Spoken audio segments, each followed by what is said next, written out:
नमस्कारम। आज के इस वीडियो में आप सद्गुरु से कुछ ऐसी बातें जानेंगे जो आपको बेहद अजीब लग सकती है। हो सकता है ये बातें आपको अपने व्यक्तिगत अनुभवों से परे की लगे। हो सकता है आप कहें कि ऐसा कैसे हो सकता है, ये जरूर ही झूठ है। खैर, क्या सच है और क्या नहीं ये हम बाद में देखते हैं। चलिए पहले वीडियो देखते हैं और फिर आप अपनी राय खुद ही बता देना वीडियो के अंत तक नीचे कमेंट करके।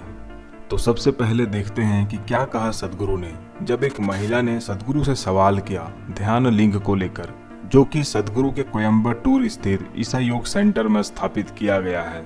सवाल आप खुद ही सुनिए। नमस्कारम सद्गुरु, क्या ध्यान लिंग की ऊर्जाओं को कहीं से भी ग्रहण करना संभव है? क्या मैं घर से ध्यान लिंग की ऊर्जाओं को उपलब्ध हो सकती हूँ? आइए अब सद्गुरु का जवाब सुनते हैं इस पर। वो भौतिक जगह की सीमाओं में नहीं होती हैं। आप जहां भी हैं, अगर आपके द्वार खुले हैं तो ये उपलब्ध होंगे। ऐसे बहुत सारे लोग, पहली बार ये अमेरिका में हुआ। मेरे ख्याल से ये दूसरा प्रोग्राम था। हम इनर इंजीनियरिंग प्रोग्राम कर रहे थे। कैरिबियाई द्वीपों से एक महिला थी जो कई तरह के कामों में शामिल थीं, कुछ खास तरह के काम। वो एक कागज में अपनी पेंसिल से कुछ करती रहीं। आप जानते हैं, हमें नोट्स लिखने वाले लोगों से थोड़ी दिक्कत होती है। तो मैंने कहा, नहीं, आपको नोट्स नहीं लिखना है, बस मेरे साथ रहिए। तो वो मुझे देखती रहीं, कागज में नहीं, बस मुझे, और पेंसिल से उस पर कुछ करती गईं। फिर 3 घंटे का सेशन खत्म होने के बाद वो बोली, I don't know why something came out of this. मुझे नहीं पता ये क्या है, ये चीज, ये रूप मेरे द्वारा बन गया। मुझे नहीं पता ये कैसे हुआ। मैं तो बस आपको देखकर अपना स्केच बनाने की कोशिश कर रही थी, पर मैंने ये बना दिया। ये ध्यान लिंग का एक सटीक अनुपात था। उसने हूबहू ध्यान लिंग का चित्र बना दिया। इस तरह की उसने अपनी पेंसिल से पूरा पेज स्क्रैच कर दिया, और जिस जगह स्क्रैच नहीं हुआ था वो एकदम ध्यान लिंग का रूप था, एकदम वही अनुपात।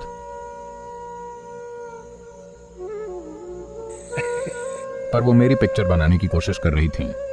तो मैं आपको बता रहा हूं कि प्राण प्रतिष्ठित रूप उनके भौतिक स्थान तक सीमित नहीं होते।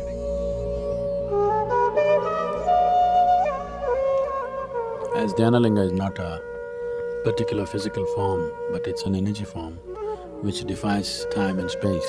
चूंकि ध्यानलिंग कोई भौतिक रूप नहीं है, बल्कि ये एक ऊर्जा रूप है जो स्थान और समय से परे है। तो अगर कोई इच्छुक है तो आप कहीं भी हों, ये आपको उपलब्ध है। पर फिर भी आप में से बहुतों को ये बहुत काल्पनिक लग सकता है। तो मैं कहूंगा कि अच्छा होगा कि आपने कम से कम एक दर्शन किया हो।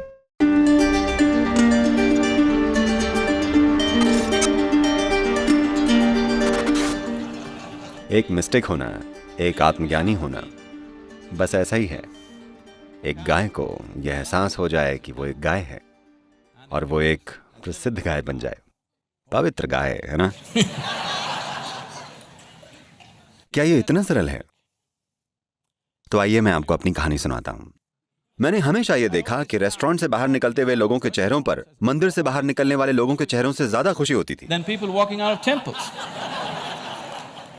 भगवान वर्सेस डोसा, और लगता है डोसा जीत जाएगा। I could not come to terms with this and मुझे ये बात कुछ समझ नहीं आती थी, और इसलिए मैं धीरे धीरे अपने आसपास की हर चीज और हर इंसान को लेकर और ज्यादा शक्की होता चला गया। मैं सामाजिक संरचनाओं, राजनीतिक व्यवस्थाओं, धार्मिक विश्वासों और यहाँ तक कि वैज्ञानिक सिद्धांतों पर भी शक करने लगा था, क्योंकि उनमें से कोई भी मेरे जीवन के अनुभव से मेल नहीं खाती थी। और एक दिन मैं चामुंडी हिल की ओर चल पड़ा। आपको ये जगह जरूर देखनी चाहिए। और मैसूर में एक परंपरा है, अगर आपको कुछ करना है तो आप चामुंडी हिल जाते हैं। अगर आपके पास करने के लिए कुछ नहीं है तो भी आप चामुंडी हिल जाते हैं। अगर आप प्यार में पड़ गए तो आप चामुंडी हिल जाते हैं। अगर आपका प्रेम प्रसंग टूट गया तो भी आप चामुंडी हिल जाते हैं। मेरा टूट गया था और मेरे पास करने के लिए कुछ नहीं था, तो मैं चामुंडी हिल की ओर जाने लगा। और वहां जाकर मैं एक चट्टान पर बैठ गया। मेरे जीवन के उस पल तक मैं हमेशा सोचता था कि ये मैं हूं और वो कोई और है, या कोई और है। पर पहली बार मुझे नहीं पता था कि कौन सा वाला मैं हूं और कौन सा नहीं। अचानक जो मैं था वो हर जगह फैला हुआ था। मैं जिस चट्टान पर बैठा था, जिस हवा में मैं सांस ले रहा था, मेरे चारों ओर का माहौल, मैं हर चीज में विस्फोट कर गया था। ये सुनने में बिल्कुल पागलपन जैसा लगता है। मुझे ऐसा लगा कि ये 10-15 मिनट तक चला होगा, पर जब मैं अपनी सामान्य चेतना में वापस आया तो मुझे ये पता चला कि 4.5 घंटे से मैं वहीं बैठा था, पूरे होश में, आंखें खुली हुई, पर मेरे अनुभव में समय बिल्कुल पलट गया। बड़े होने के बाद पहली बार मेरे जीवन में मेरी आंखों से आंसू बह रहे थे और मैं बिल्कुल शांत और खुश रहा हूं, ऐसी कोई परेशानी नहीं थी। लेकिन यहां मैं एक बिल्कुल अलग ही तरह के परमानंद में डूबा हुआ था।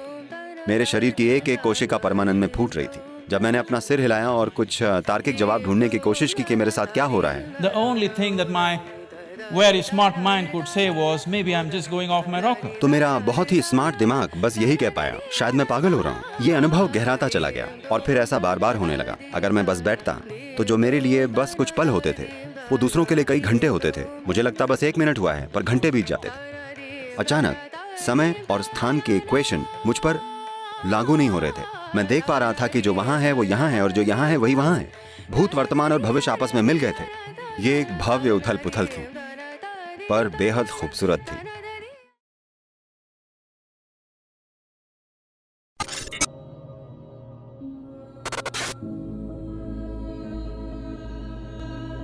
This is my Guru's will and grace. ये मेरे गुरु की इच्छा और उनकी कृपा है।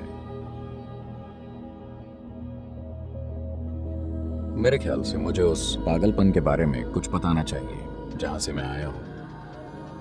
After 2 lifetimes of heartbreaking sadhana,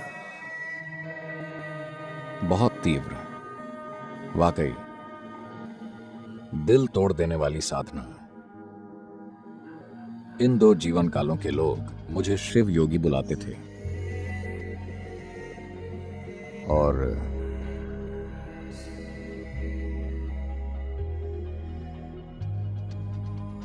जब जरूरत थी, जब मेरे गुरु प्रकट हुए,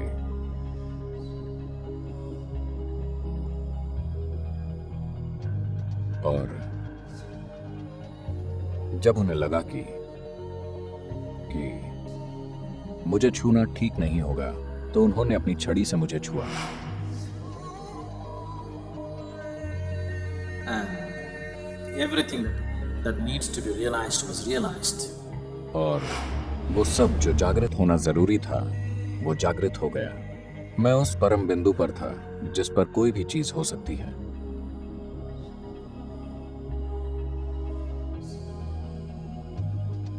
तो उस प्राणी को शिव योगी कहा गया, जो उस मिशन को पूरा करने की कोशिश कर रहे थे जो उन्हें सौंपा गया था। सफल नहीं हुए, वो फिर वापस आए।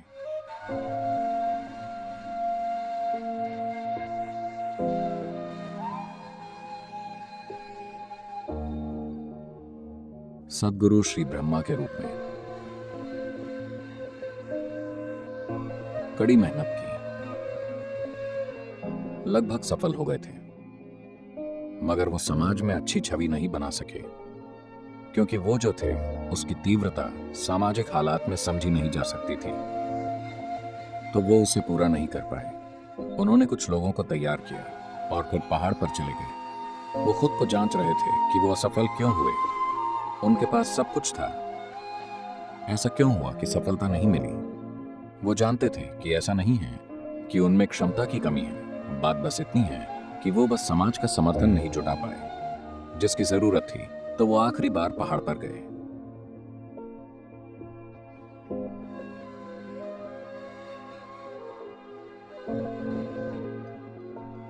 ऊपर जाने से पहले उन्होंने घोषणा की। यहाँ तलहटी पर उनके कुछ शिष्य वहां इकट्ठा हुए। सब ने पूछा, अब क्या करें? He said, even Tirpi Varwan, that means this one will be back again. वो बोले, एवं तिरपी वरुवन, मतलब ये फिर लौट कर आएगा। और वो आखिरी बार पहाड़ पर गए।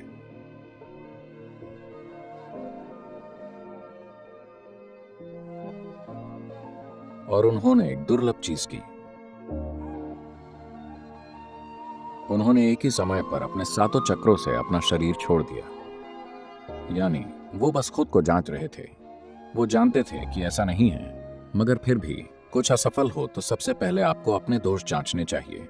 तो वो देख रहे थे कि क्या मैं सक्षम नहीं हूं या उतना सक्षम नहीं हूं। तो उन्होंने अपने 7 चक्रों से अपना शरीर छोड़ दिया। ये असाधारण ऊर्जा, बिल्कुल अलग ऊर्जा जो कहीं और नहीं है, आप 7वीं पहाड़ी पर महसूस कर सकते हैं।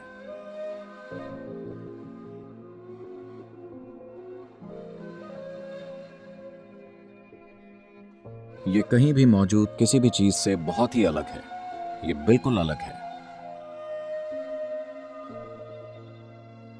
तो ऐसा करके वो जान गए कि समस्या क्या है। आपने परिस्थितियों को ठीक से नहीं संभाला।